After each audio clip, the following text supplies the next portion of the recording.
Super Yoddha season two battle through the heavens as God the flame emperor. Episode 13। यह निश्चित रूप से एक शानदार कड़ाही है। जैसे ही शियाओ यान ने विचित्र अग्नि को बुलाया, वह तुरंत दवा कड़ाही में समा गई। उसने देखा कि अग्नियां कड़ाही से बाहर नहीं फैल रही थीं, बल्कि पूरी तरह सुरक्षित थी, और वह चौंक उठा। एक शक्तिशाली औषधिकार के लिए 3 महत्वपूर्ण तत्व हैं। पहला, मजबूत आत्मा शक्ति। केवल मजबूत आत्मा शक्ति से ही अग्नि की शक्ति को परिपूर्ण रूप से नियंत्रित किया जा सकता है। दवा सामग्री की शक्ति को पूरी तरह उभार सकते हैं और एक भी अनुच्छेद बर्बाद नहीं होने देते। दूसरा, अच्छी औषधि कड़ाही। एक अच्छी कड़ाही अग्नि को संरक्षित रख सकती है, तैयारी को तेज कर सकती है और दवा की गुणवत्ता को बेहतर बनाए रख सकती है। यहाँ तक कि तियानडिंग रैंकिंग की कड़ाहियाँ भी कुछ जड़ी बूटियों की उत्पत्ति की दृष्टि को ढक देती हैं। तीसरा, शक्तिशाली फाइटिंग स्पिरिट, जो औषधिकार की अपनी ताकत है। जितनी उच्च श्रेणी की दवा होती है, उतना अधिक समय लगता है, और जितनी अधिक महान सामग्री चाहिए, केवल मजबूत शक्ति ही उच्च श्रेणी वाली दवा को पूरा करने की प्रक्रिया को संभाल सकती है। अन्यथा ताकत की कमी रिफाइनिंग प्रक्रिया को विफल कर सकती है या दवा को खराब कर सकती है। इन 3 आवश्यकताओं के साथ अपनी निरंतर सीख और अभ्यास के द्वारा कोई योग्य औषधिकार बन सकता है। उच्चस्तरीय औषधिकार बनने के लिए निरंतर अभ्यास आवश्यक है। शियाओ यान ने एक्साएओ यी को बुलाया और उसने पढ़ा कि एक्साएओ यी पहले से ही जानता था कि शियाओ यान क्या सोच रहा है। तुरंत वह दानाडिंग पर आग फूंकने लगा। वह दिखने में बेहद प्यारा था। यह देखकर शियाओ यान ने समझते हुए मुस्कुराया और शेपिंग पिल बनाने की तैयारी करने ही वाला था, लेकिन उसने केवल गिल्ड लीडर या बाहर की प्रतिक्रिया नोट नहीं की। फायर एल्फ, यह क्या है? एसोसिएशन के कुछ सदस्य भ्रमित होकर बोले। दिव्य ऊर्जा से जन्मे रहस्यमय प्राणी हैं एल्फ। डौदी महाद्वीप पर उन्हें 5 तत्व सोना, लकड़ी, जल, अग्नि और पृथ्वी में विभाजित किया जाता है। वे जन्मजात बुद्धिमत्ता वाले होते हैं, मानव से किसी भी रूप में कम नहीं, और अत्यंत शक्तिशाली होते हैं। कहा जाता है कि इनके बारे में सबसे शक्तिशाली बात यह है कि वे बढ़ सकते हैं। सिल्वर हेयर वाली महिला शर्माकर एक्साएओ यान को देख रही थी।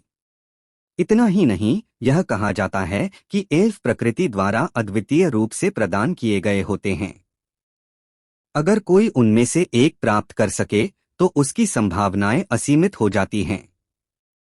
और इससे भी बढ़कर एल्फ बहुत सच्चे व सरल होते हैं। केवल तभी जब वे किसी को साथी मान लेते हैं, तभी वह उनकी साथी बन सकता है। ऐसी साथी को एल्फ की आशीर्वाद और युद्ध की वृद्धि अत्यधिक होती है।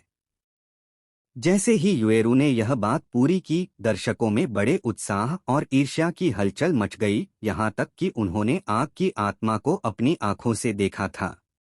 शियाओ यान शांतचित्त होकर ये सब सुन रहा था। ऐसा लगता है कि परीक्षा समाप्त होने के बाद गुरु से एक्साएओ यी के बारे में पूछने का समय है।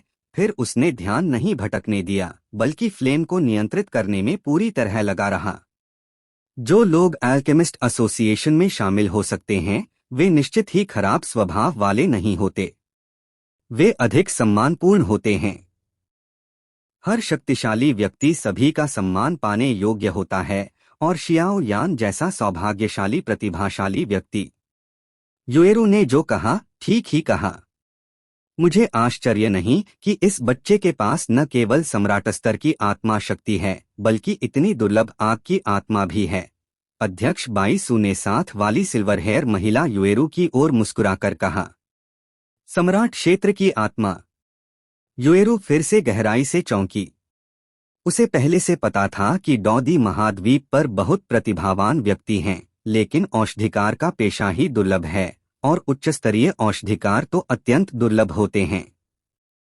एक शक्तिशाली औषधिकार के लिए आत्मा शक्ति आवश्यक होती है, ताकि वह अग्नि को नियंत्रित कर सके और जटिल अल्केमी को बनाए रख सके। और एक मजबूत औषधिकार को मजबूत आत्मा शक्ति चाहिए होती है। अध्यक्ष महोदय, परीक्षा खत्म होने के बाद कृपया इस व्यक्ति से मिलवाइए। युएरू ने अध्यक्ष बाईसू की ओर दृढ़ दृष्टि से देखा, जैसे उसने निर्णय ले लिया हो। क्या तुम अभी भी पीछे हटना नहीं चाहती? भले ही एक्साएओ यान को फायर एल्फ मिला है, बाईसू ने युएरू की आंखों में निराशा देखी और शीघ्र रोक दिया। ठीक है, परीक्षा समाप्त होने पर व्यवस्था करूंगा। धन्यवाद अध्यक्ष महोदय। युएरू उत्साह से झुककर प्रणाम करने लगी, फिर सर उठाकर गर्व से एक्साएओ यान को परीक्षा क्षेत्र में देखने लगी। एक्साएओ यान जो परीक्षा क्षेत्र में था, वह कड़ाही में उठती हुई अग्नि को टटोल रहा था। इस ताप पर लगता है हम दवा बनाने की शुरुआत कर सकते हैं। शियाओ यान ने कौशल पूर्वक अपनी उंगली से कड़ाही की ओर इशारा किया। प्रत्येक दवा सामग्री धीरे से कड़ाही में डाली गई और एक्साएओ यी भी बगल में आया। उसने शियाओ यान की चाल तुरंत ग्रहण की। जो ही सामग्री डाली गई, अशक्त अग्नि ने कड़ाही में 3 हिस्सों में विभाजित हो गई और तीनों हिस्सा पृथ्वीकमल, रक्त सम्राट पत्ता और हिमअग्नि फल पर गए, जैसे कि स्पष्ट कार्य विभाजन हो। ऐसी दृश्यावस्था देखकर विश्वास करना कठिन है, वह तीनों को अलग अलग पका रहा था। पूरा डी रिफाइनिंग प्रक्रिया एक मन एक लक्ष्य से की जाती है, न कि 2 मन से। इसीलिए एक औषधिकार जानता है कि 2 मन से रिफाइनिंग करना व्यक्ति को नुकसान पहुंचा सकता है या दवा को तड़प सकता है। हालांकि कुछ ऐसे अल्केमिस्ट भी होते हैं जिनके पास अन्य साधन होते हैं जो विभाजित रिफाइनिंग कर सकते हैं। वह कितना नाजुक आत्मा नियंत्रण है, वह स्वयं सामग्री को 3 हिस्सों में विभाजित करके एक साथ रिफाइनिंग कर सकता है। बाईसू ने शियाओ यान की दवा बनाने की तकनीक की प्रशंसा किए बिना नहीं रहा। आप जानते हैं, जब बाईसू स्वयं दवा बनाते हैं, वह सुनिश्चित करते हैं कि सामग्री पूरी तरह से रिफाइनिंग हो, लेकिन आत्मा शक्ति का नियंत्रण और उसके उपयोग की ऊर्जा कम नहीं होती। हर कोई ऐसा नहीं कर सकता। कुछ घंटे झपकी की तरह बीत गए। पृथ्वीकमल की सामग्री बहुत कठोर थी। तापमान तथा उच्च ताप के कारण एक एक भाग धीरे से गिरा और भीतर से रक्तलाल ऊर्जा प्रकट हुई। रक्त सम्राट पत्ता ने अचानक एक बांस का जंगल उत्पन्न कर दिया। फिर सभी की आंखों के सामने एक छोटा तना गिरा, जो धीरे धीरे हरे तरल में परिवर्तित हो गया। हिमअग्नि फल बाहरी कठोर कवच धीरे धीरे पिघलने लगा और एक सुनहरे क्रिस्टलीय द्रव की एक परत बन गई। दर्शक तीनों द्रवों को देख रहे थे, जो अदृश्य शक्तियां उत्सर्जित कर रहे थे। क्योंकि वे जानते थे कि पहला चरण पूरा हो चुका था, अब असली खेल शुरू होने वाला था, इन तीनों बेमेल द्रवों को मिलाना। 3 भागों में विभाजित वाकी ऊर्जा की खपत ज्यादा मांगता है। अगला चरण है संयोजन। शियाओ यान ने उन तीनों बेमेल द्रवों को कड़ाही में घुलने के लिए प्रेरित किया।